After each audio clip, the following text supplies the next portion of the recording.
This is a slide layout of what you'll see throughout the presentation today. We'll have a title of what the release feature is, and below that will be the month. Now, the cool thing about ClubHouse Online is these releases will be pushed through automatically for you, so you don't have to run any updates or anything. However, if you do have an activity management module like court booking, there may be times where you do have to make sure you update, say, your Jonas activity management system in order to be able to use the feature in ClubHouse Online. Below that, we have the path, i.e. where is this feature located, as well as a description and a helpful photo. At the very bottom, you can see the left-hand corner there. That's an example if we have a video for that feature. Okay, so let's move on to what's new in spring and summer in ClubHouse Online. So I've got one new administration feature to share with you, and that's the fact that we can now add the Google Analytics 4 code. Okay, so for those who are not familiar, GA4 is an analytics service that enables you to measure traffic and engagement across both your websites and your apps. Okay, so this one we actually add directly in the company management program in the third-party integration tab, as you can see in the Google Analytics 4 tracking code. Okay, we have to add it here to make sure that the code is added to the head HTML of your entire site. Okay, next, we're going to move on to content management specifically for widget sites. Okay, just some few upgrades to some of our widgets. First off, we have title and summary. The title and summary widget focuses on smaller blocks of content. Okay, it's configured by selecting text, image, or just text and image if you want, and you can align how you want those to appear. Now, previously, you have the option of putting a title and the subtext, and it would just kind of be your simple text that goes along with the theme of the widget. Now we've added the option to enable the text editor, which in the screenshot on the right here, if you can see, it enables this text editor bar. So if in your subtext you wanted to put some styling, make the font larger, play around with it, you now have the option to do that. Okay? Otherwise, if you just want the nice simple text for the purposes you're using it for, you don't have to enable that text editor. Right? This gives you the option to do whichever works best for that widget. We have a new mobile widget template. So this is when you're looking at your website on a mobile device. Okay, so instead of just seeing all of the modules available, okay, you can actually add some widgets to the screen. And those widgets, as you see here, include quick links, which provides quick access to other areas in the app, and that's app as well. I meant to add that, sorry. Sorry, Rob, you can chime in here too if I miss anything. A mobile page for your apps. Okay. You also have the ability to add the upcoming events widget, which is a showcase of listing of upcoming events. So your members can quickly tap on those. And the account summary, which allows members to see their balance due at a glance with the option to view their statement. Okay. I'm going to pass it over to Rob for a second.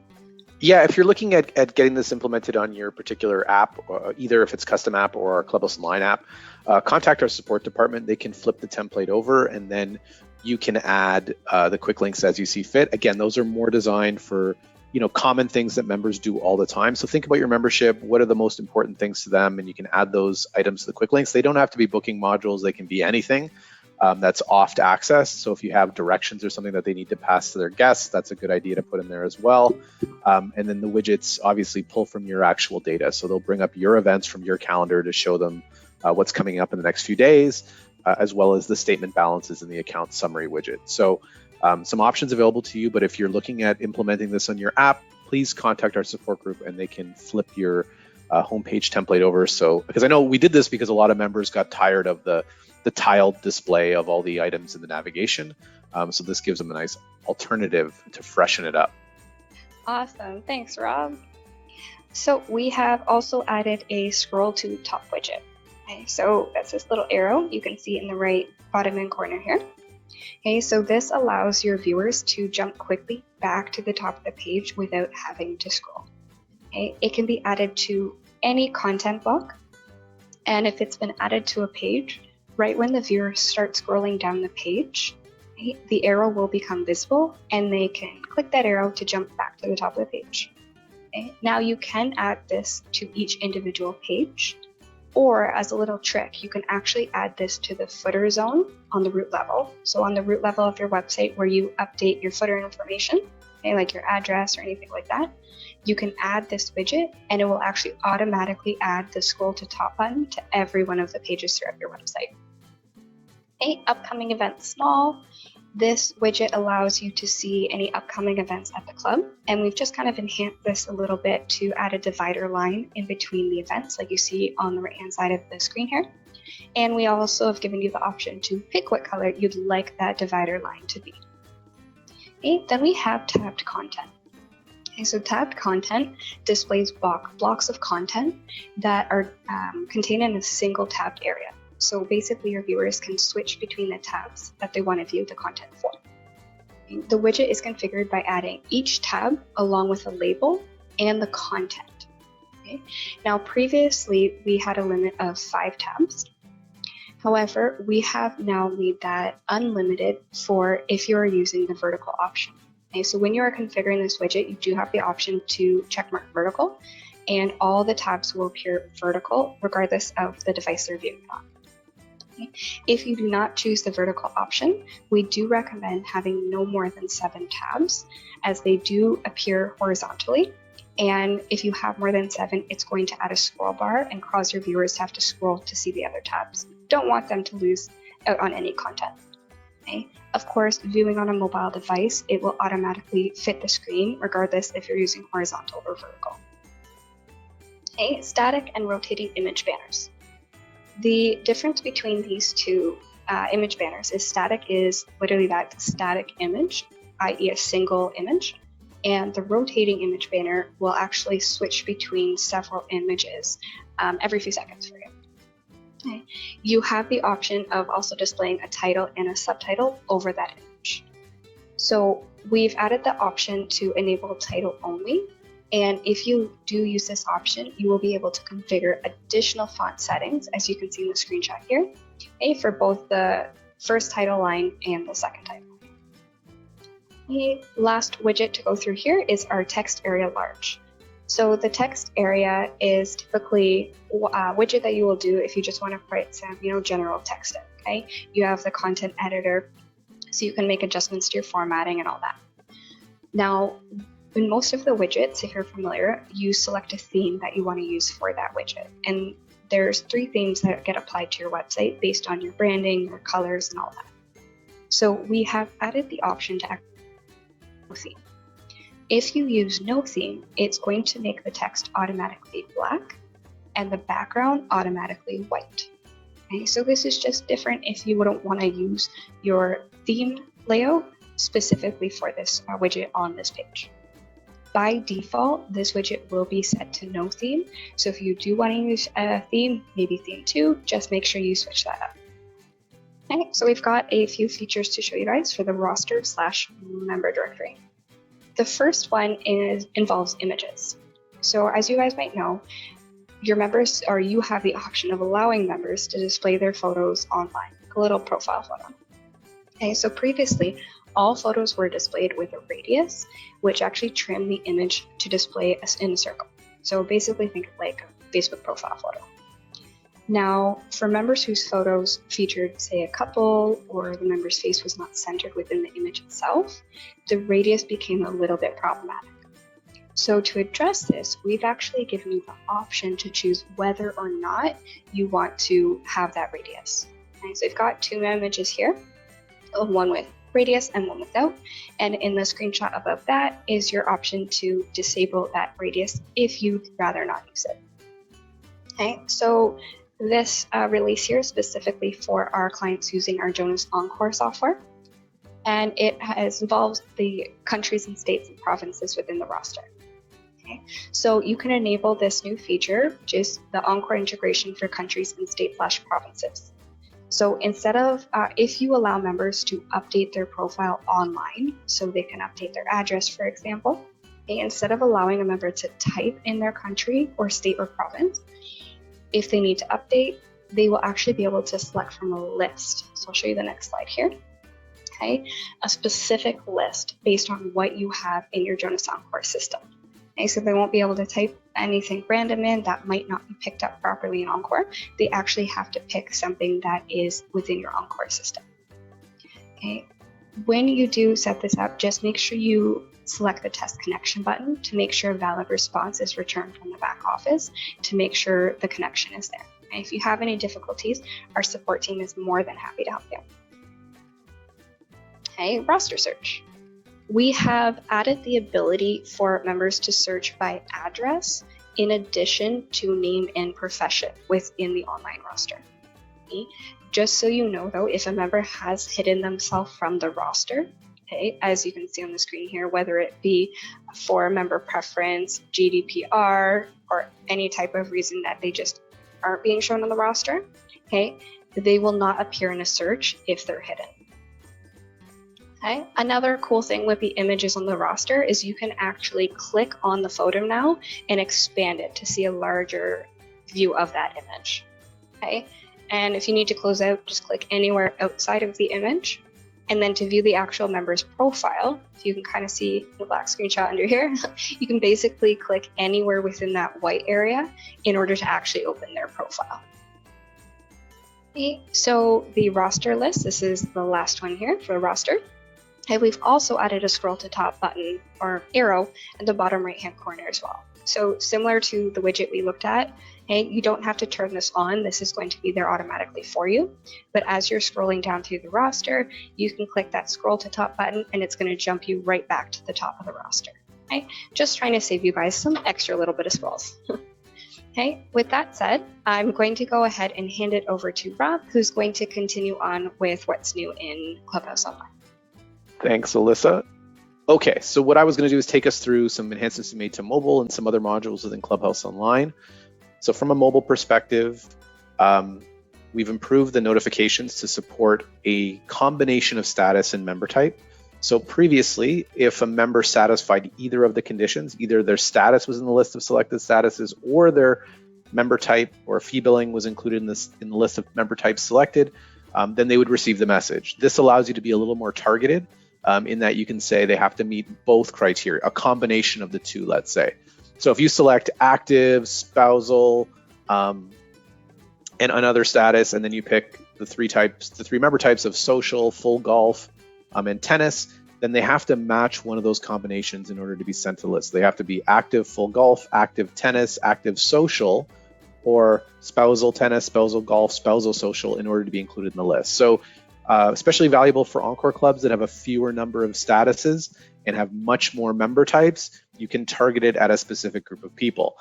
What this enhancement doesn't really illustrate is another change we made, which was the ability to create lists and segments within your push and text notifications, where you have the ability to say any member that meets the criteria I set, I want them to be sent the message, and we'll cover that in another slide as well. But it gives you the ability to save that as a segment, so as people move in and out of those statuses and or member types, they will be moved in and out of those segments as well. The lists are a little more static, and you can create those by selecting the names from the list of members that either have a mobile number and or are logged into the mobile app.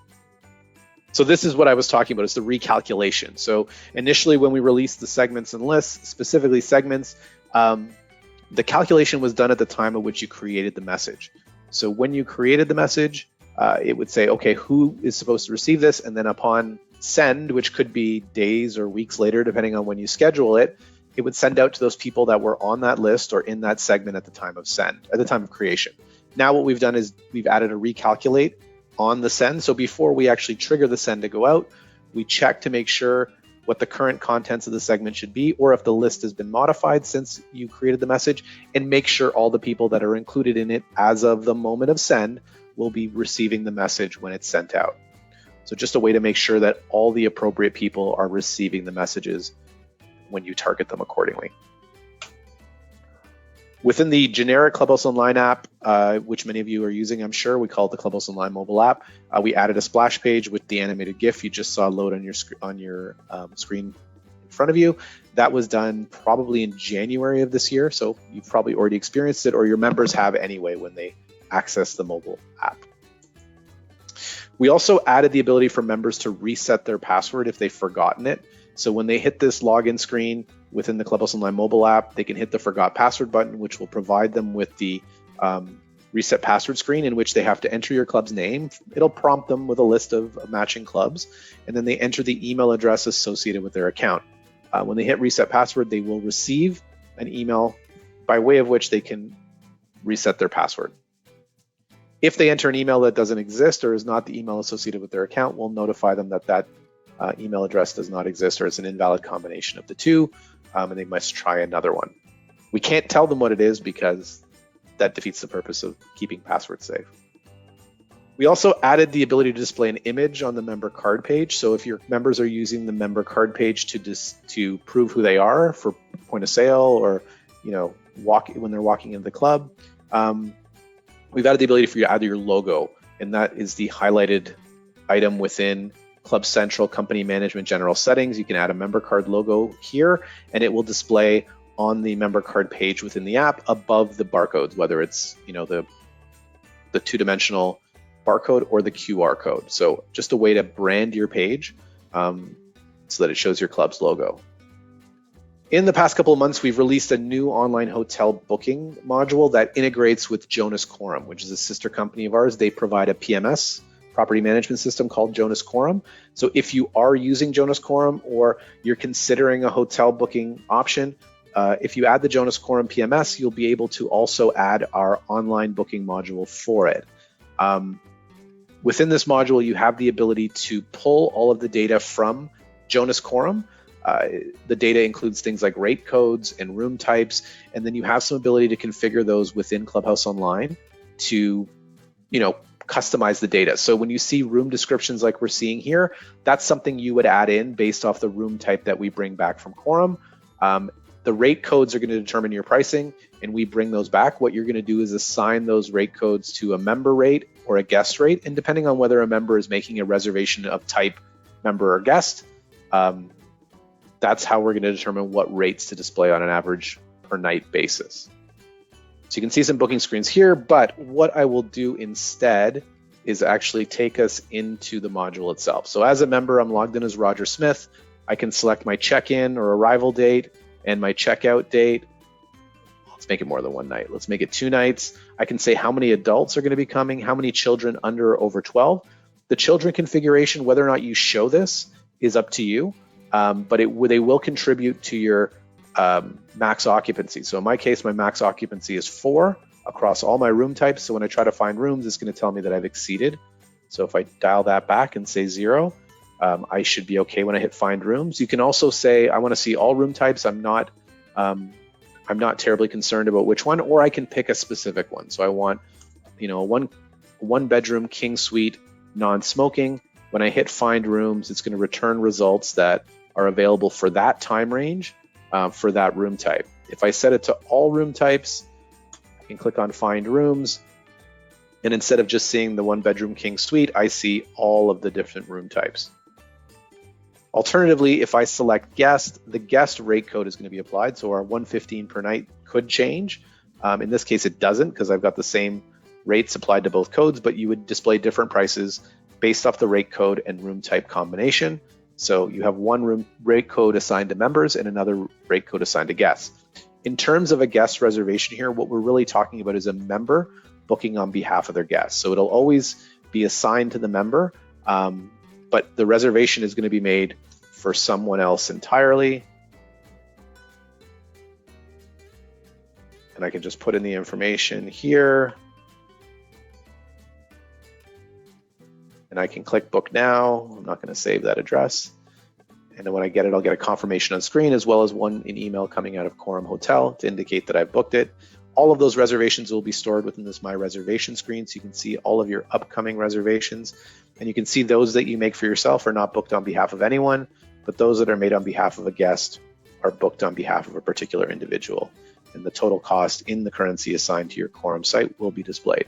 If you want to cancel it, you can just click cancel. It'll prompt you as to whether or not you want to. You can click yes, and that reservation will be canceled as well, both online and into your property management system, Jonas Chorum. From a configuration perspective, I'll show you what that looks like here. So I'm in my administrative side of my site, I can type Jonas Chorum. So as I said, the configuration is pretty light. I mean, we communicate over our ARC interface to get this information. Really all you're putting in is the Chorum hotel code, which should already be there. Let me just reload that. Oh, there we go. So you give it a name, you give it a max advanced booking. This is going to define what the farthest date in advance from today. So today's September 21st, 14 days from today is October 5th. So October 5th would be the latest date that I can start a reservation on.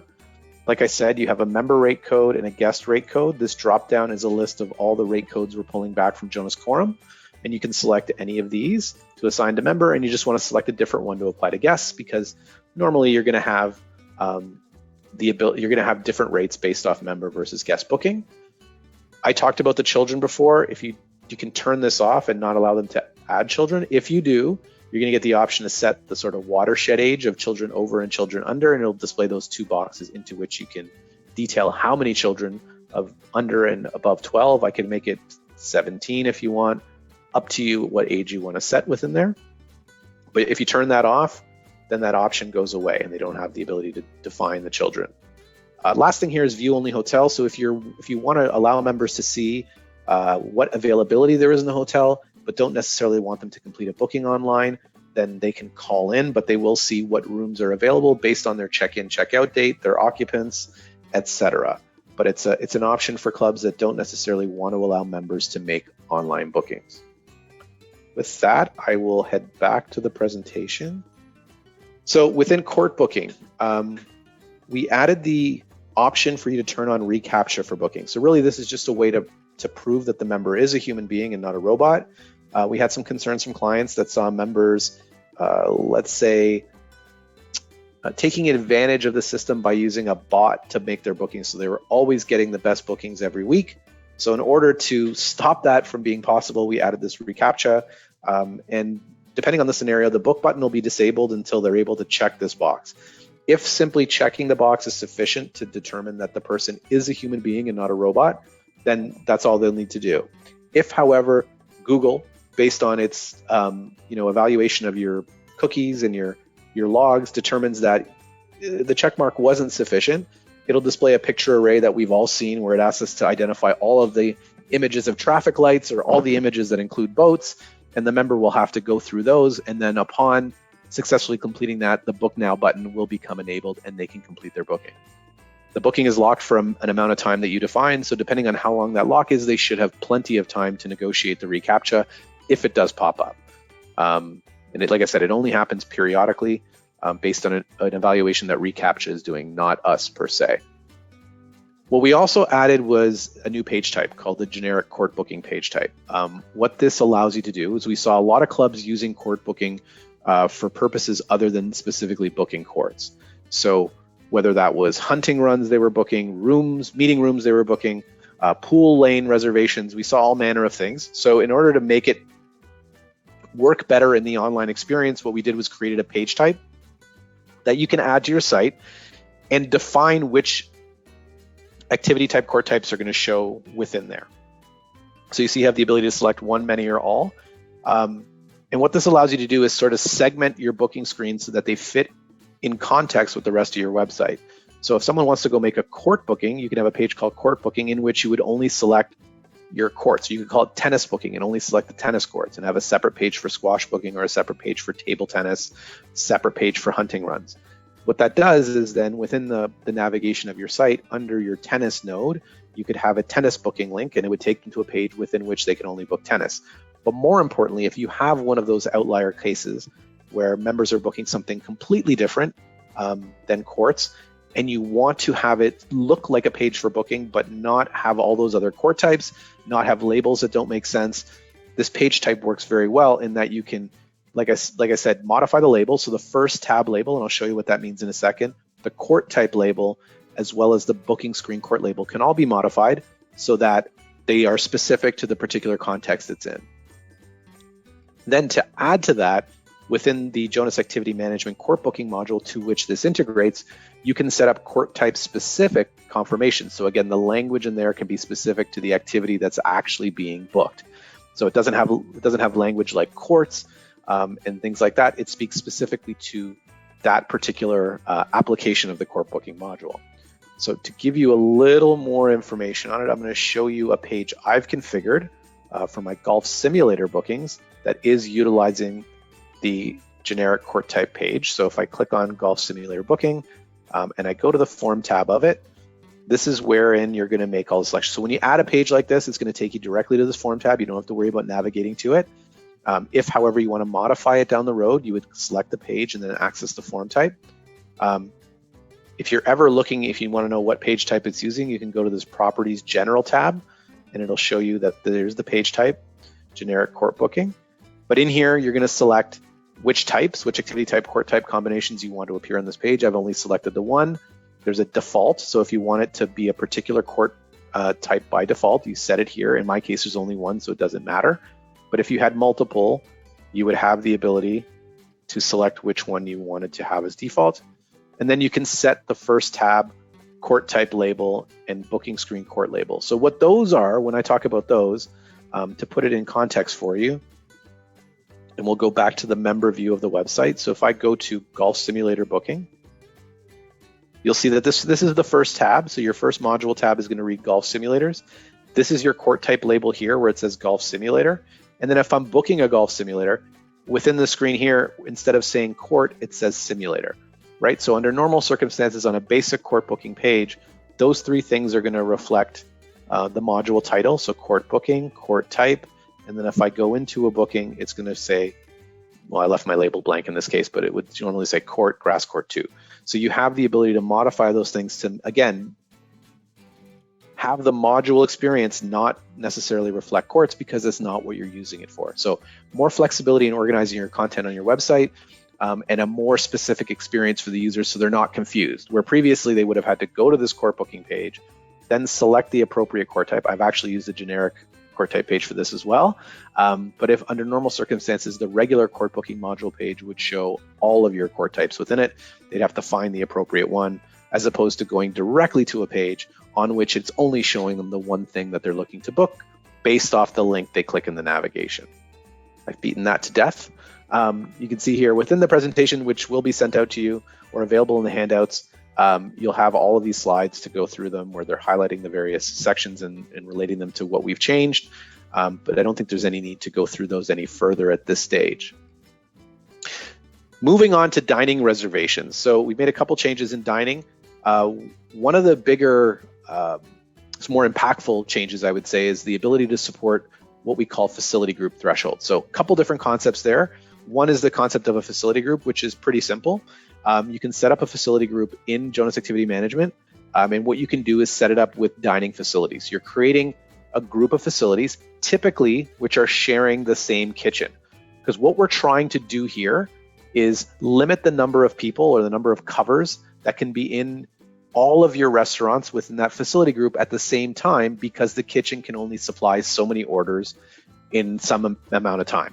So what you can do is set up that group, and then you can assign thresholds to that group that can be configured on a 15-minute, half hour, 45, an hour basis to say we're only going to take 50 people in the restaurant between 6 and 7, another 50 between 7 and 8, and so on and so forth, so that no matter where those reservations are made, be it in the dining room or the grill room, both of which live in the same facility group, if you get 40 reservations in the dining room and 10 reservations in the grill room, then you're tapped out. Your kitchen can't supply any more orders. So at that point, it's hit the threshold. There'll be no availability in either of them. However, we already have the concept of facility thresholds. So the dining room could be set to, a maximum of 30 at any given time. Once that facility hits its own threshold, irrespective of whether the facility group threshold has been met, that facility will no longer be available, but the other one will be until either such time as it hits its own threshold or the total of all the facilities in the group hit the facility group threshold. So really, in a nutshell, the idea behind this is there's a common resource shared by the facilities in the group, and that can be your limiting factor in terms of throughput. So you can only cook and serve so many orders in a period of time from the single kitchen that is supplying multiple restaurants, at which point you would want to utilize something like this to streamline your operation and limit the amount of stress that that resource is being put under. We also introduced the concept of a minimum party size online. So it works very similarly to how the existing maximum online party size worked, in that you can set it to either your turn rate minimum or any number of covers that is within your turn rate. So in my case, I set it to turn rate minimum, maybe 1, maybe 2, I'm not sure which it is. But an example would be if you don't want to have the bar stools booked online, then you can force the maximum online party size to say 2.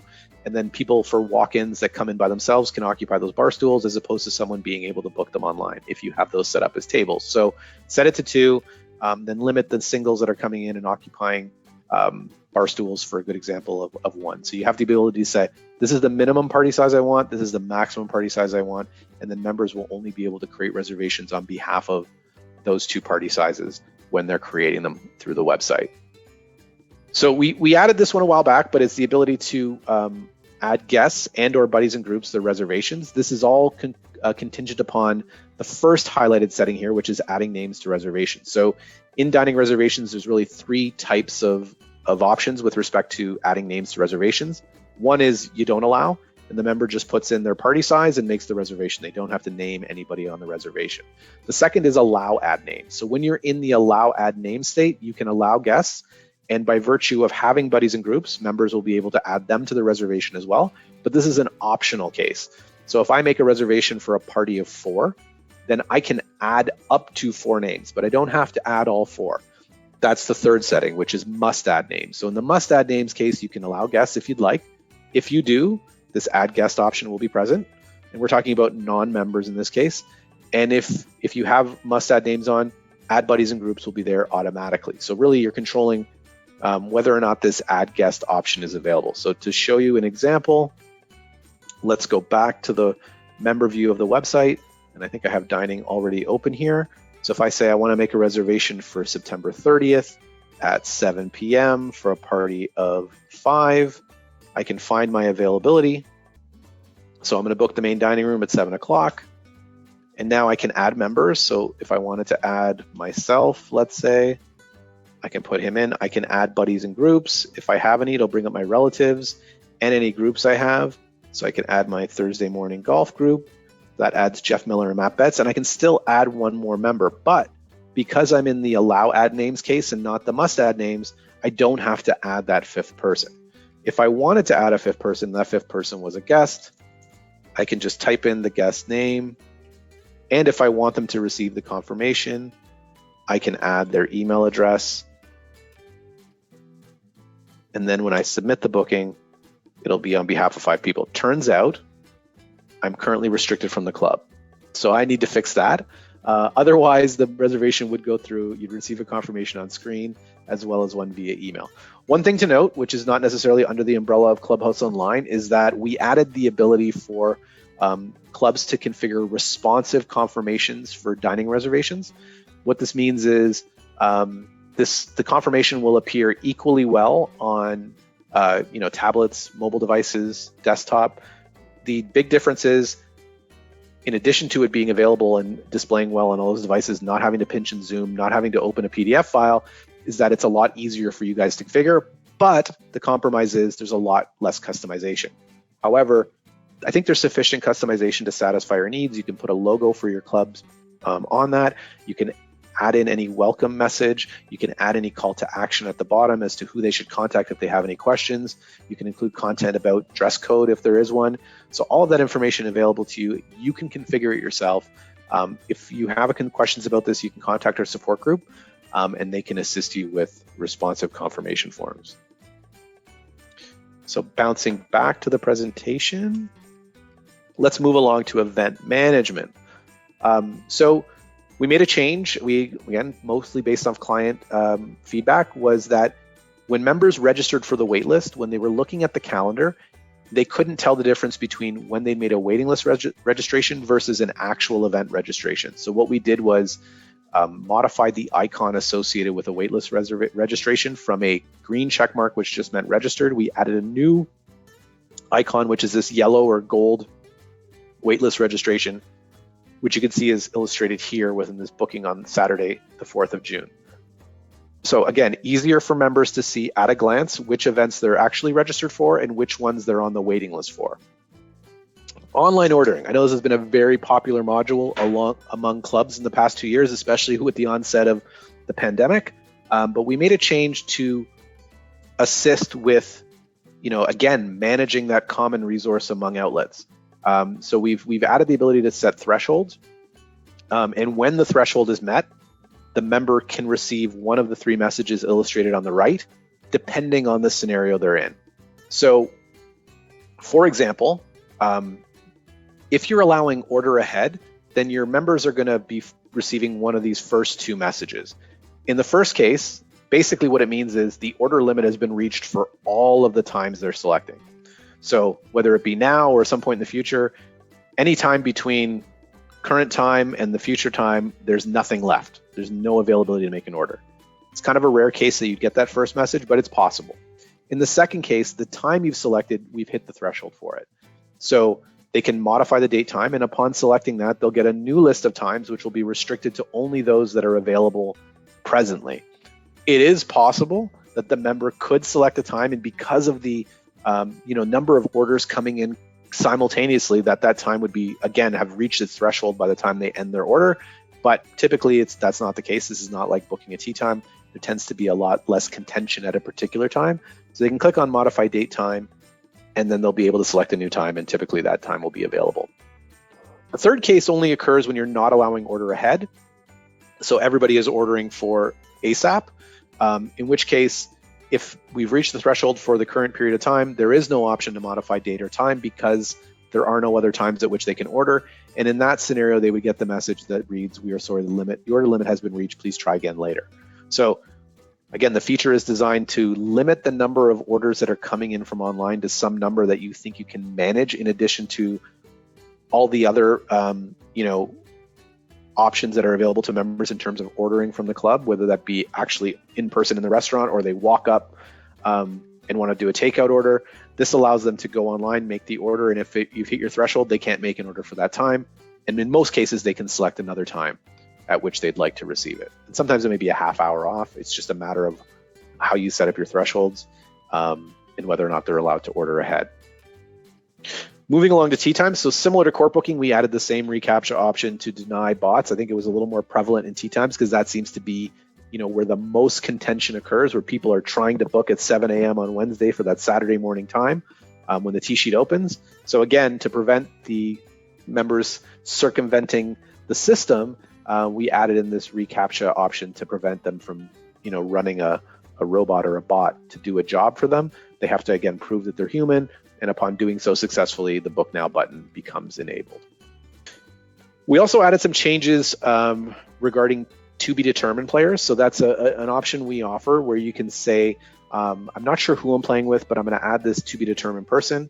And what we did was we disabled that for lottery requests. Again, at the club's discretion, you can check this box where it says prevent addition of to be determined. Of course, you have to be allowing to be determined in order for that to matter.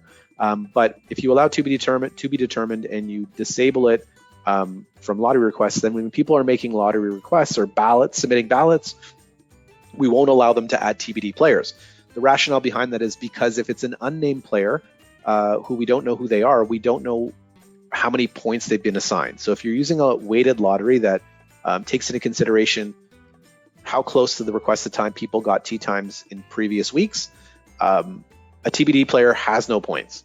So they're not contributing to the weighting. That means the request is not being evaluated in that context, really, to say, oh, we have this many points, this player has that many points. That contributes to how high on the list you are when that time comes up for evaluation. So if you are using a weighted lottery, you may want to turn this flag on to prevent the addition of to be determined players, so that members are forced to enter the names of members and or guests, so that the proper point evaluation can be executed when running the lottery and assigning those times in an equitable fashion. We also added a new feature to have a situation where you only want to take lottery requests. So prior to this, the introduction of this feature, if you turned on allow reservations, that meant that you can make reservations, and in addition to reservations, you can make lottery requests. What we did was we added a separate flag to where you can turn off allow reservations, and that only prevents people from making first come first serve bookings. And and then you can allow lottery requests. So if you're running just a lottery, you don't want any first come, first serve bookings online, you can uncheck that allow reservations. It would only prevent people from making first come, first serve reservations. All ballots and lottery requests could still be made through the website. In addition to that, we added this disable editing reservations. So if you don't want members to edit reservations after they're made, and this is especially important in the case of reservations that are created based off lottery requests, because you don't want people submitting one name who has no points, getting the reservation, and then once the T-sheet becomes a first come, first serve T-sheet, they remove that player that they used as an account that didn't have any points to put in someone that has a lot of points who would have hurt their chances of getting that time. So you can turn on that disable editing reservations, and it'll prevent people from editing the reservation after it's been created, whether it came from a lottery request or was made just as a first come, first serve reservation. We also recently added the ability to require a guest email address. So we have always provided the guest email address field more as an option for people to enter the email address if they wanted that guest to receive the email confirmation that the tee time has been made. Now what we're saying is you want to require a guest email address so that you have that guest on file. You can add them to your guest database, you can market to them, you can communicate with them if you want to potentially have them consider becoming a member.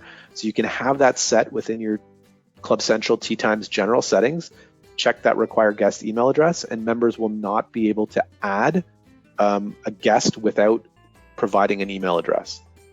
And we will validate to make sure that email address is something at something dot something, but we don't actually check to make sure it's a valid email address, unfortunately.